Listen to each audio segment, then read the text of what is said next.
I would go in and out of states of depression and just a lot of those perfectionistic tendencies, and also dissociative states from my body forcing me to really listen. The caterpillar, as it's morphing into a butterfly, parts of it dissolve completely. Life being the dancer and you being the dance, and really letting yourself be danced by life. The more that you let go of expectation and let whatever comes up be what comes up, then you're going to have an amazing result.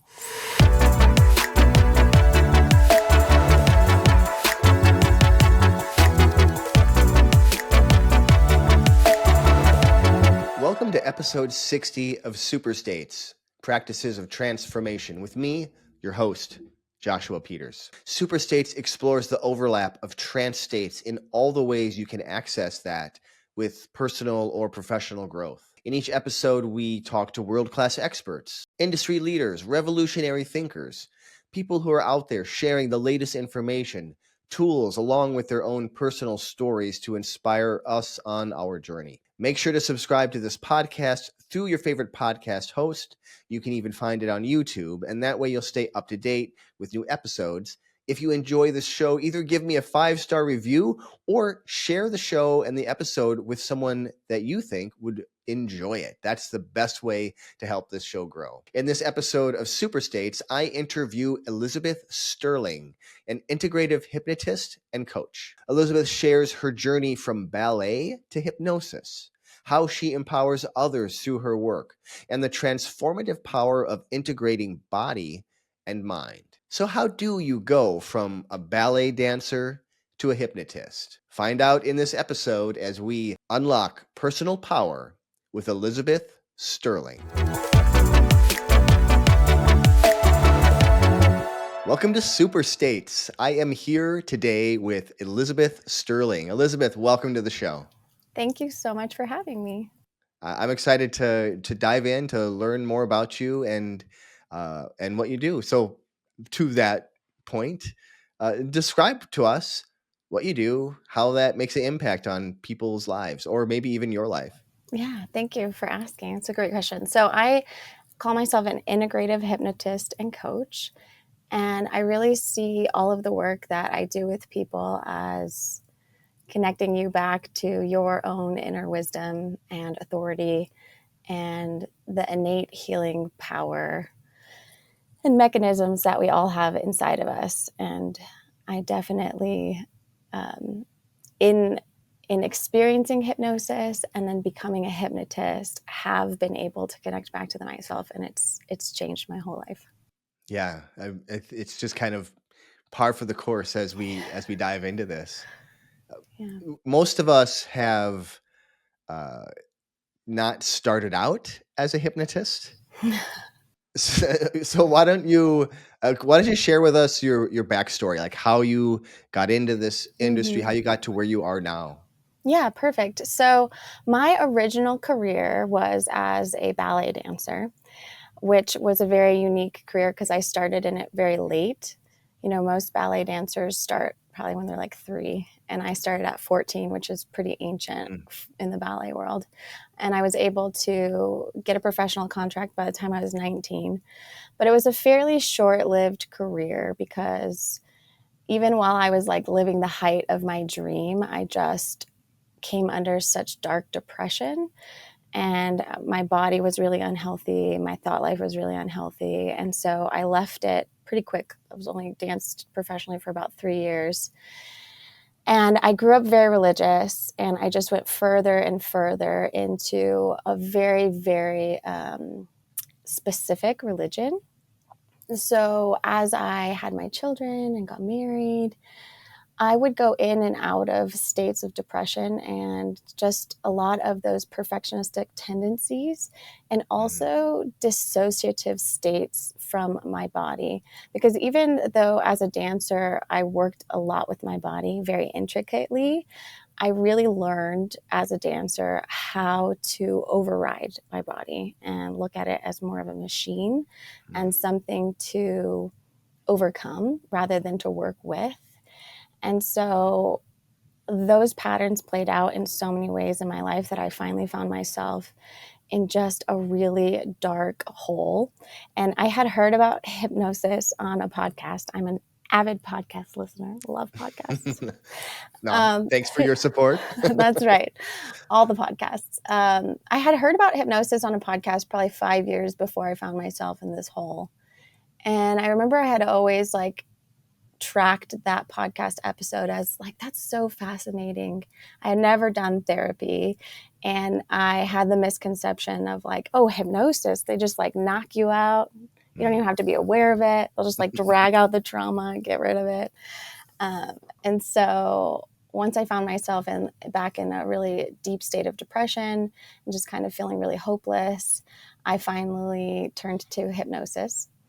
And I did find out that it's not quite as I imagined, but it really has transformed absolutely every area of my life.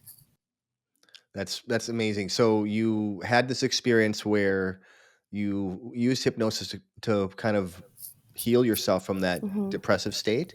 Mm-hmm. What then inspired you to further your training and actually take this on as a career? Yeah, well, already at that time, I had started sharing online for dancers, and I was sharing journaling techniques, some affirmations, just different positive mindset, self development tools that I had found on my journey of. I was kind of like a self development junkie trying to work Mhm. my way out of the issues that I was having. And so it felt like a natural next step as hypnosis helped me so much. I was like, well, I gotta bring this to the dancers. And I took a training, and actually, right at the end of that training, I kind of felt like they just gave us a certificate and then they were like, go. And I was like, well, what do we do now? And I just started Googling hypnotists, and that's how I found Hypnothoughts, which Mm. has been really, really huge for me in my learning and my career. It's where I found all of my most impactful teachers and colleagues. Yeah, and for those who don't know what Hypnothoughts is, just give us a brief description Yeah. of that. It's the world's largest hypnosis conference every summer in Vegas. I've gone for the last 3 years, and I tell every hypnotist that I meet that they have to go because I would not be where I'm at in my career if it wasn't for Hypnothoughts. All the people and the connections that I made there, everyone has been so generous and so incredibly helpful. Yeah, and I will second that. That is an amazing conference with un just hundreds of like-minded people. If you can Yeah, imagine a huge conference filled with hypnotists, you might have a good time. yeah. It's a blast. And you definitely won't come back the same as when you went. Yeah. So, when was this that you started bringing hypnosis into your empowerment with dancers? Then. Yeah, so I did my first training February to June of 2021. Hmm.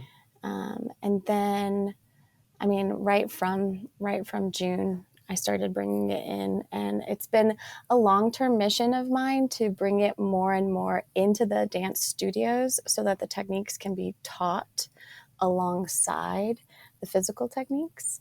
And I'm really excited that it's getting closer and closer to that all the time. Yeah. When I first started, the studio that I was at was a little apprehensive, as some people tend to be around the word hypnosis. And so for a long time, I called myself a peak performance coach, which I still consider myself to be. And as my clients have gotten results, then they're like, you can call it whatever you want. So I love claiming the word hypnosis. It's one of my favorite modalities. Yeah. And what's interesting about the word hypnosis is it does have a charge to it. Mm-hmm. I find that useful. Yeah. Either negative or positive doesn't matter.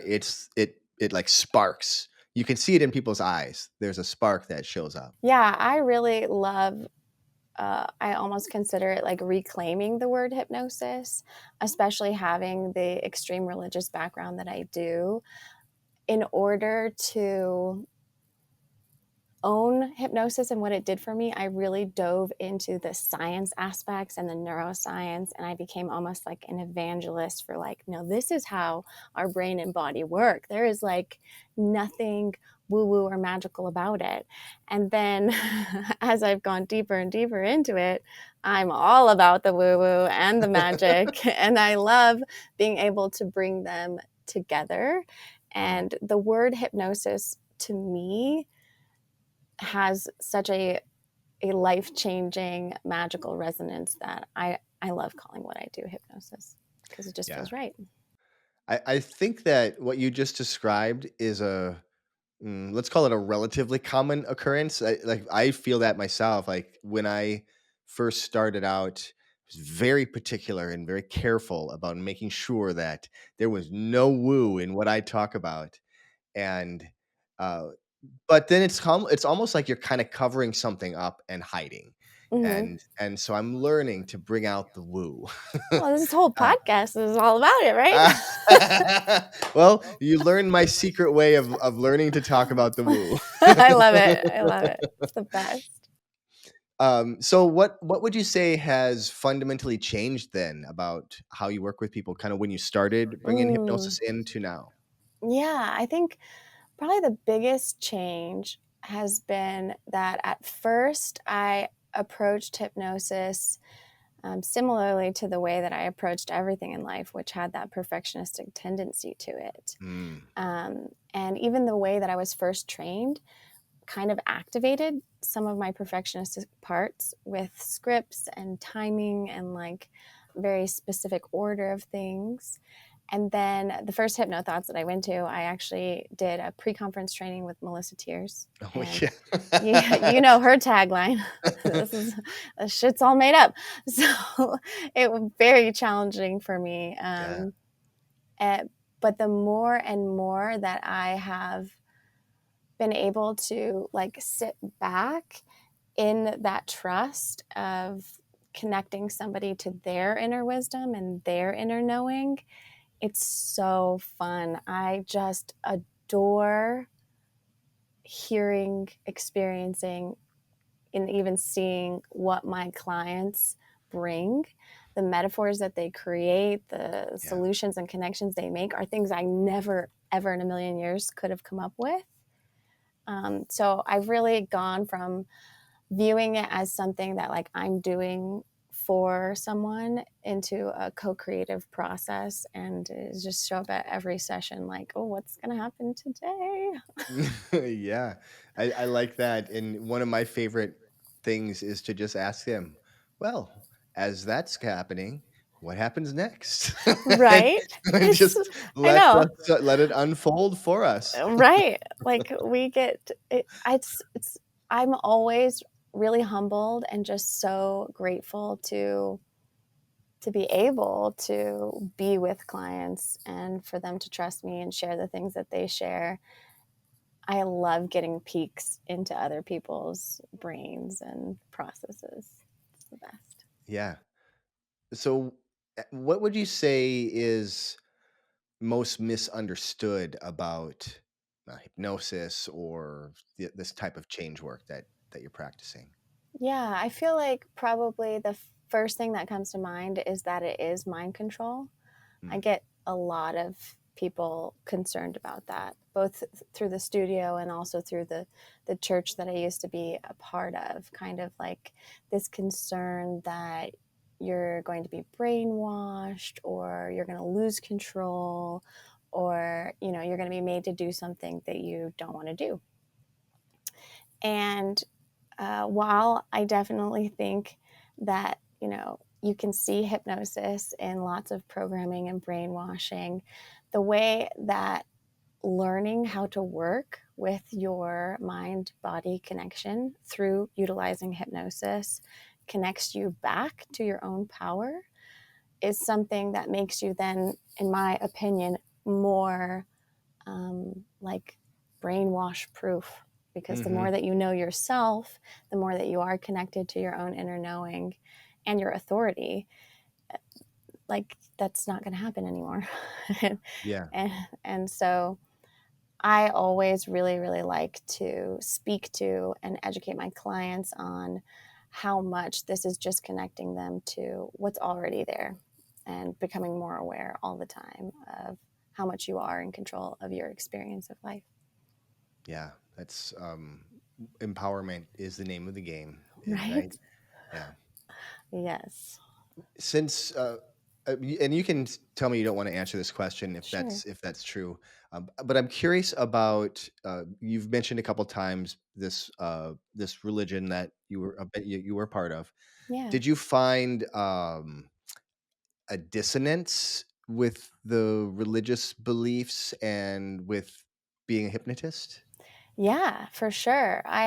When I first started learning hypnosis, I actively hid it. I didn't want anyone to know, because I thought that it would be judged heavily. And as I started to like come out and share about it, that's where I became almost like an evangelist for the neuroscience and for trying to make sure that people understood that it's a natural process. It's not, witchcraft, and it's not magic.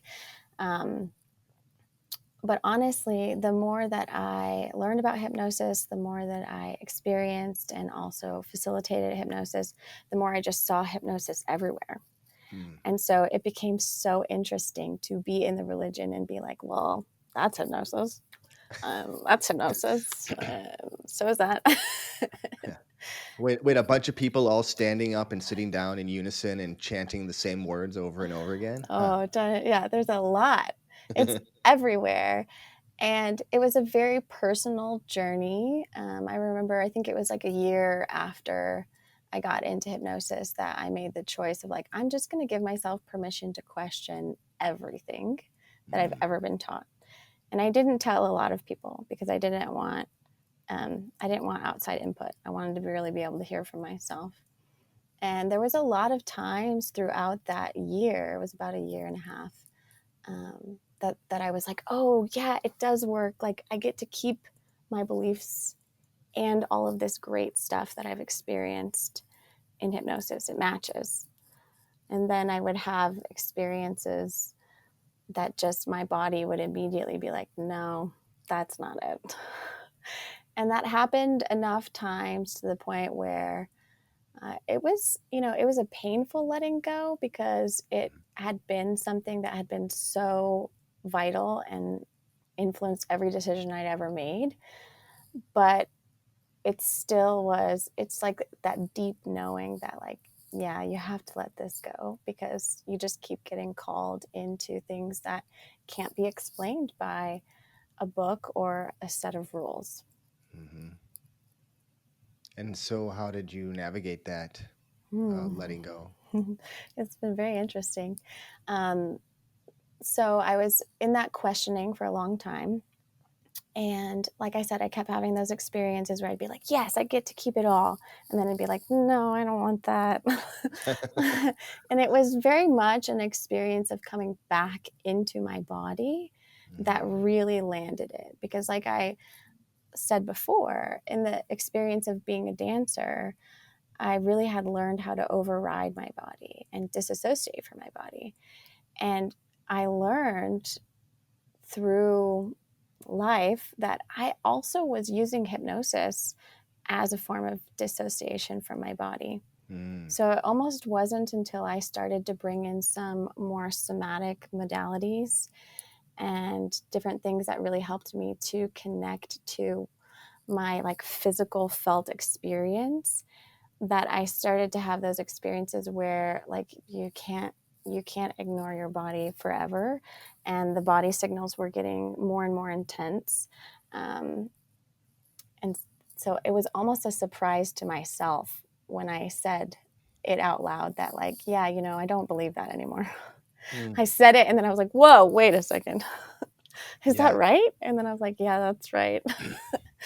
Um, and then from there, it's just been like I've been saying that I'm in a self proclaimed goo stage, the whole caterpillar thing. Yep. Yeah, right. Well, I, why don't you explain that? Because sure, there's probably yeah. people that don't understand the goo stage. Yeah.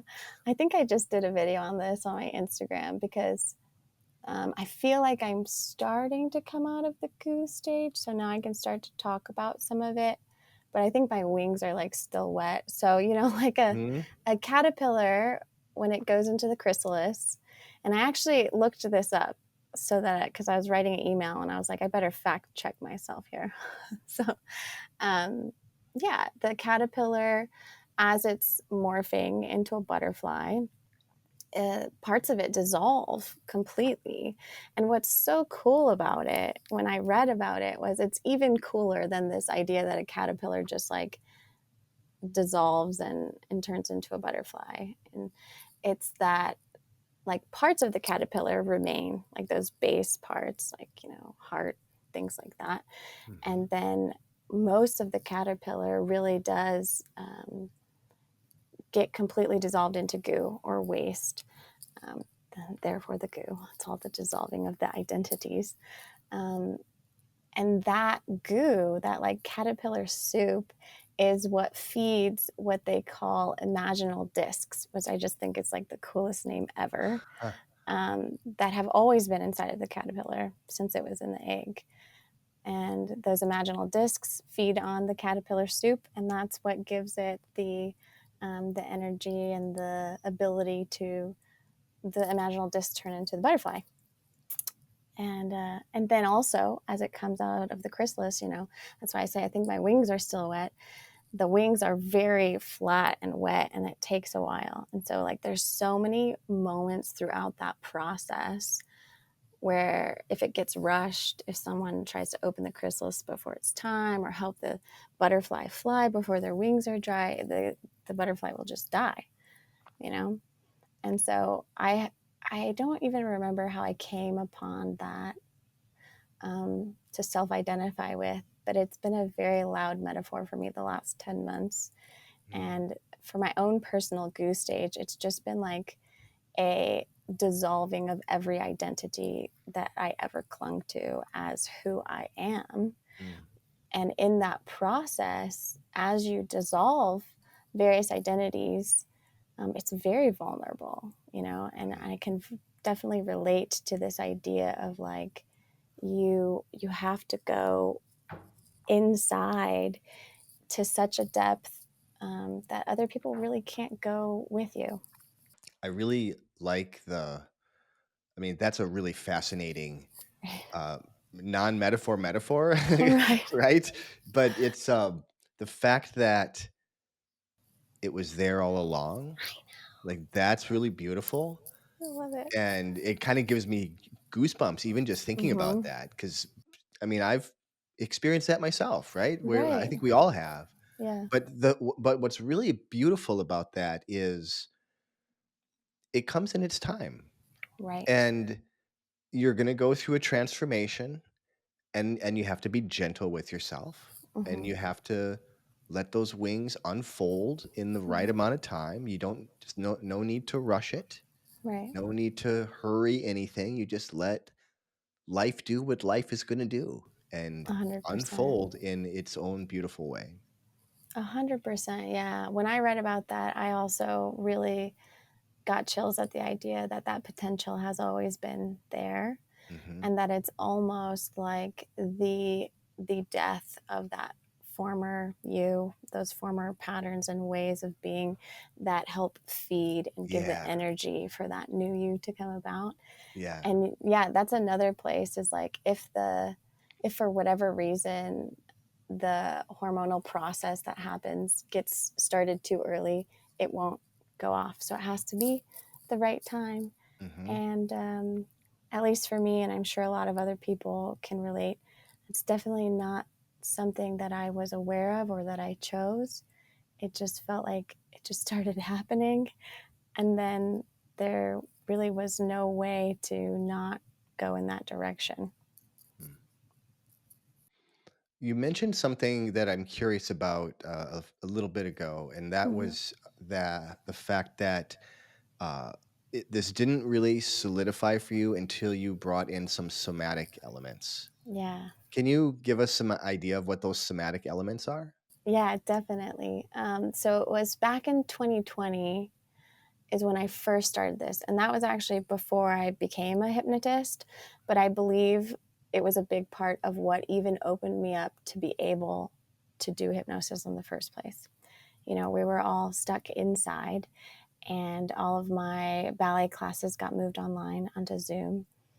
And for whatever reason, just being inside and with my kids gave me this need to like really move. And I just started a practice of like dancing like a crazy woman, like every day. And as a ballet dancer, it's very black and white. And I leaned towards being more perfectionist, very conservative and reserved. I had a lot of the religious programming as well of like what's okay to move of your body and how it's not okay to move. And so during that year of being at home and just dancing wildly every day, I felt like I processed so much. And I feel like that is a big part of what opened me up to hypnosis. Then I went really far into hypnosis and I got all up in my brain again. I did all this mind stuff and it was a blast. And then it was somewhere around, like time is an illusion to me right now. I don't know. It was sometime in the not too distant past that that I was like, you know what? I'm ready to give up the identity of being a dancer. I'm more aligned with being a hypnotist now. And somehow my soul, my body was like, no, you're going to dance like a crazy woman again. Remember that in 2020? You haven't done that in a while. So I started to do that. I had also had an experience of, I had chronic hives for 9 months, which means I had hives every day. Okay. And this was after I was a hypnotist. So I was doing a lot of the tools, and it really did help me manage the discomfort. But I went through so much testing and removing things, and it just became one of those things that was like my body forcing me to really listen, because everything that I tried wasn't solving it. And it was through slowing down and starting to really work with like, okay, what if I just accept this pain and I stop trying to change it? Coupled with the dancing like a wild woman, that started to connect me deeper into awareness of when my body would contract and when my body would expand. And as I had that awareness and started to listen to it and pay more attention to it, my body almost like turned up those signals to the point where, like I said, I would have experiences that would just immediately be like a no. And so as I like followed those signals of my body, that was what really led me to make the decisions that I made, to leave the religion. And it has continued to serve me of like, my body has so much wisdom and information that my brain will kind of try to out rationalize or like work around. And it's really a fascinating thing to witness and observe. But the more that I listen to my body, the more that it directs me in what I believe to be the best direction. I can really resonate with that. Yeah. I think of how I've been learning to listen to my body too, and Yeah. like what you said about the body having that wisdom, it totally does. It Yeah. it sometimes feels like the body is the unconscious mind. Yes. Well, it is, right? I feel like that's something that I've said many times. And we know, like, I say, a lot of people in our industry say that one of the quickest ways to shift your state is shifting your body language. Mhm. And I use that all the time for like dancer clients, and would tell them to really let your physiology do the heavy lifting, like just, working with this first and then letting your mind catch up.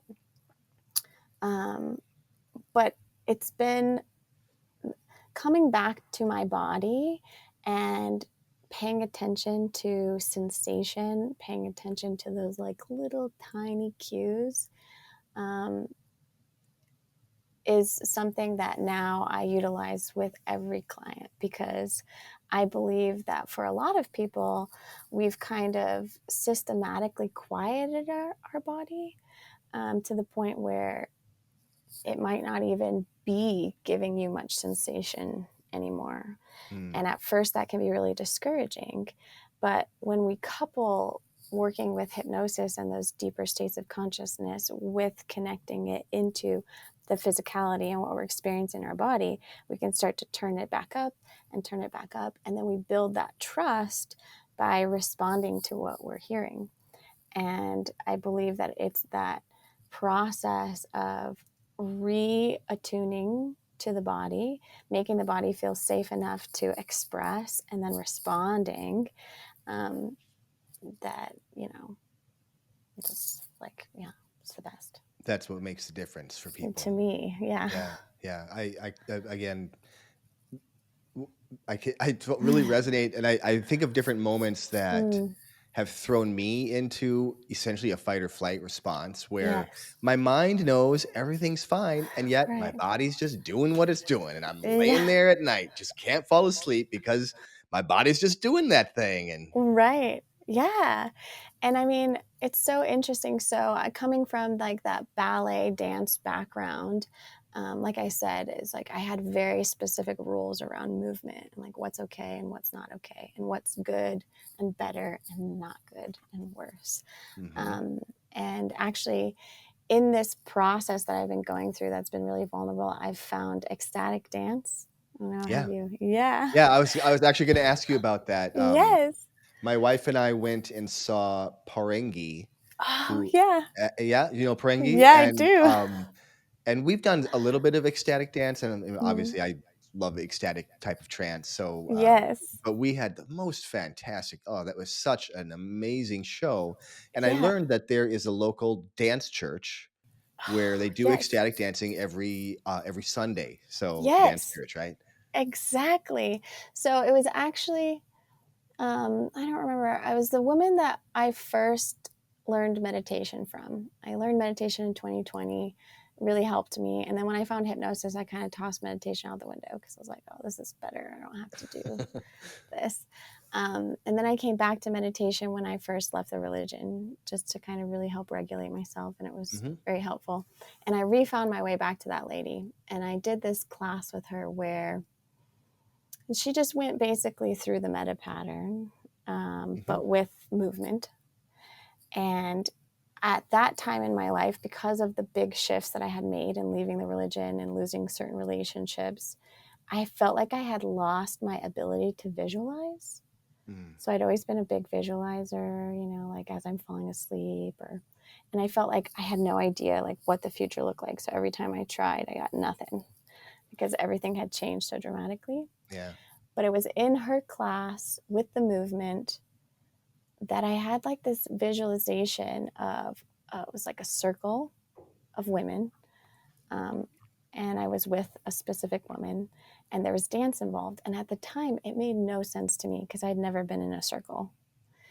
And I'd never really danced, like that, except for back in 2020 and then in my living room sometimes.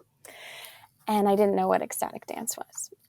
And then like 3 months later, I found ecstatic dance. And similarly to what you're saying, it's the one that I go to the most is called the Ministry of Movement, and they consider themselves a church, and they have people dance their prayers. And it has been like probably one of the biggest components of my healing journey, of just being able to move my body however I want, and being able to cry while moving or laugh while moving, and like such a safe healing space. And everybody's there kind of for the same purpose, and they're all in their own trance. But I remember the first time that I went, a friend of mine had just picked me up from the airport, and she was in the ecstatic dance scene, and we just went straight to an ecstatic dance, and she disappeared. And there's just all these people dancing, and I was like, oh my God, this is so awkward. Like, what am I supposed to do? I've never been to a club. I never went to school dances. Like, those things weren't allowed in the religion. And I was like, this is so awkward. Like, how am I supposed to be here? And then I loosened up and I started dancing. And what I experienced that first night was like one of the most epic trances. I mean, I was just in my own world. Yeah. And afterward, I felt so high. I felt like so Yeah. clear and like it's just amazing. So I was like, I got to find more of this. This was Yeah. amazing. I remember at the concert looking over at my wife, who was just so in her body, and she had this huge smile, like this joy on her face, that and like other people were like wanting to like get some of that joy. It was Yes, really fantastic. that is so fantastic. Yeah, and I'm really excited because actually this year, and I don't know when this podcast comes out, but I'm doing a class at Hypnothoughts called Dance the Trance. It's a collaborative class with Lily Masco, but I'm really excited to keep diving further and further into movement trances and body trances. I just feel like it's the perfect cross section for me personally. Yeah, Mm-hmm. beautiful. Yeah. Is there a particular technique or something practical that you could share for the listeners if they want to experience a little bit of this themselves? Yeah. Well, Lily and I have been playing with just weaving dance into all of the techniques that we use already in lots of fun ways. But honestly, I feel like the easiest place to start is to just put on a song that you love and be in a place where, you're not concerned about anyone. So maybe in the privacy of your own home, that's like where I started.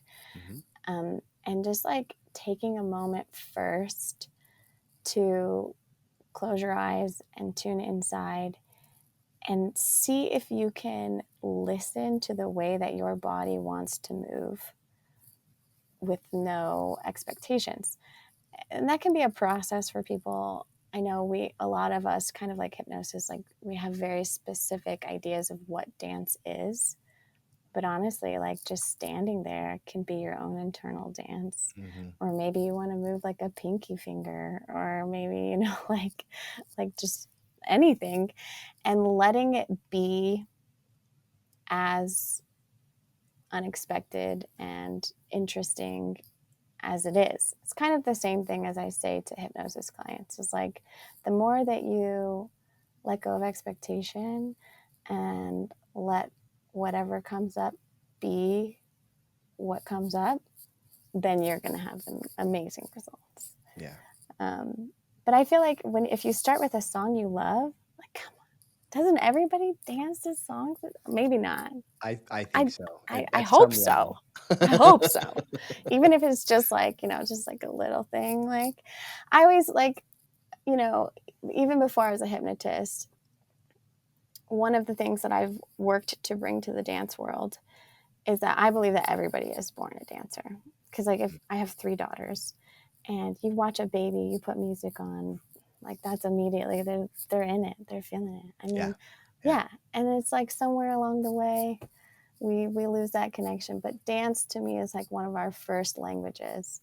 And there is no good or bad, it's just expression. Yeah. Yeah. When I was 5, in my Yeah. kindergarten class, in gym class, Yeah. it was a little tiny school. The teacher put on some music and she said, "Just let the music move you." And I that love was that. how I learned how to I dance. love that so much. I love that so much. And that makes me think of, I don't know who the quote is from, but it's really guided me a lot in this big transition that I've been in of now my brain really wants to remember who the quote is from, but it's like right there, but I don't have it. That it might be Eckhart Tolle, anyways, uh, about life being the dancer and you being the dance and really letting yourself be danced by life. Mm. And that's been really huge for me because there's been so many parts of me along this big transformation season that have been really upset and angry and been like, I don't want to do this. This isn't what I want. This is not the plan. I have a plan. This is not it. But I it's did not those, agree to this. I did not agree to this. I don't even remember being asked. um, but it's like that quote I've come back to so many times, and maybe it's because I am a dancer, but to really surrender to letting myself be moved by something, you know, greater than me, even though it is connected to me and part of me. Mm-hmm. It's just really helped. And I find in those moments that I can really surrender are the moments when some of the most beautiful synchronicities have happened. Yeah. Yeah. How do you envision the future of trance or altered states? Like, what's making you excited about the future right now? Oh, man. Well, I'm very excited about, like I said, exploring more body and movement states. And then this, I finally have dipped into the psychedelic realms for myself, which Mm-hmm. has just blown things um, further and faster than I ever could have imagined. Although one of the best parts about my psychedelic experience was that it was so familiar. Mm-hmm. And I think that's a really important thing that I would love to like point out and note is that on that psychedelic experience that was very transformational, it was like, oh man, I've felt this so many times before Mm-hmm. in Yeah. meditation, in nature, in moments like of deep connection or hypnosis or dance. And I love that because it was just like very validating and very confirming of how many times we know something, and then we find ways to work ourselves out of Yeah. trusting and believing our own knowing. Yeah. But on that note, there's some ways that I played with like my own ballet in the psychedelic state. And Mm-hmm. I haven't danced ballet for myself. I've continued teaching, but I haven't taken class for myself since 2020. But somehow I have like unlocked this amazing ability to balance, and it's still there.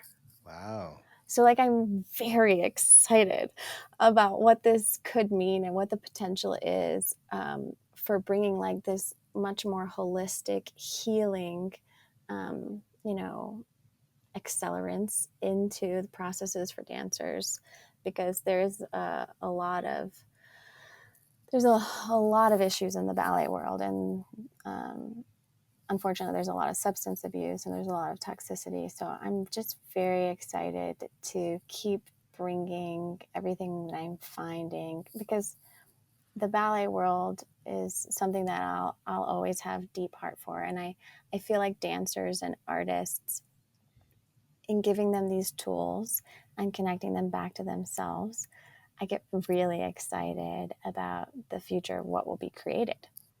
Mm. So Mm-hmm. you're laying the foundations. Something like that. Elizabeth, how can people learn more about you?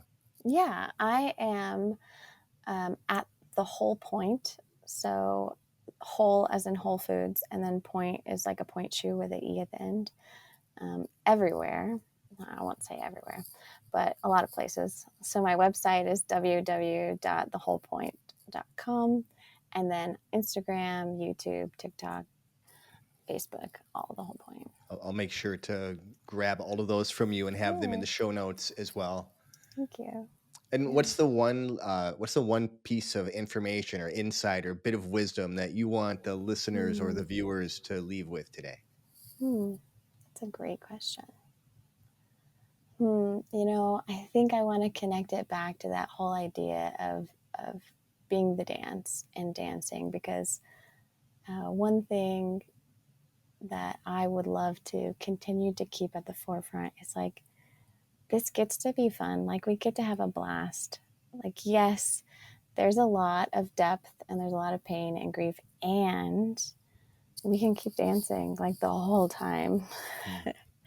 And the more that we let ourselves let in joy and dance, um, the more beautiful it becomes.